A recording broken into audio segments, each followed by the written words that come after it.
What's up people, hope you're having a good day. So one of the biggest milestones we've had in the development of Jynxed Sevenfold, our indie TCG, was actually getting the cards printed and playing with them in person. Playing online on TTS or Untap is one thing, but getting to actually hold the cards in your hands and to see them in full color is a magical feeling, because it's like all those hours agonizing over the small design choices actually meant something.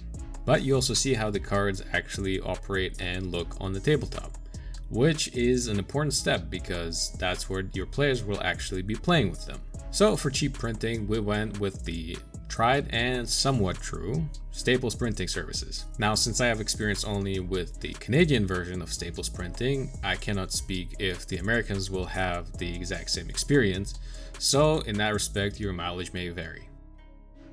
Now here's a few things to keep in mind. First, you have to set up your cards in a very easy to print arrangement. I like using GIMP. Well, bring out the GIMP. The open source graphics editor. It's free and it does the job perfectly. You'll want to set up your canvas to 11 by 8.5 inches, which will give you enough space for 8 poker-sized playing cards per sheet. Then you want to add a 0.24 inch border. Now, it might not be strictly necessary, but I continue to do it because of this little warning on the Staples website. From here on out, it becomes a rather lengthy process of putting your cards up onto the sheets.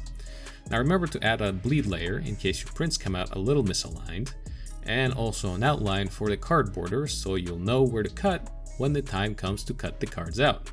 And also remember to make a separate sheet for your card backs. You'll need it in the next step. I also like to add labels for the top and the bottom of the sheet. I don't exactly know if it's strictly necessary, but I figure it couldn't hurt to try and make the printing technician's job a little easier.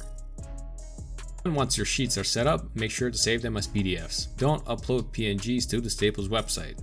They love shrinking them for no good reason. And then you upload your PDFs, alternating your fronts and your backs. And make sure to check the option for combine my uploaded files as one document. Then getting down to the printing options, make sure your finish size is set to be 8.5 inches by 11 inches in the landscape orientation. And also set the reduced enlarged pages to be none. Now when it comes to paper stock, we had good results with Color Laser 98 Bright 100 pound option, which can be found under the cardstock heading. Now getting to page setup, make sure to select double-sided printing. This will ensure your card faces are printed on the front side of the page, and the card backs will be on the back side of that same page. Finally, don't mess with the lamination options unless you want your cards to double as coasters or shurikens. Once you pay and pick your delivery options, you're all set. I always select pickup in store, and in my experience it takes anywhere from 3 to 5 business days for the pickup email to actually come in. And that's that. Following this guide, you can get official looking cards without breaking the bank.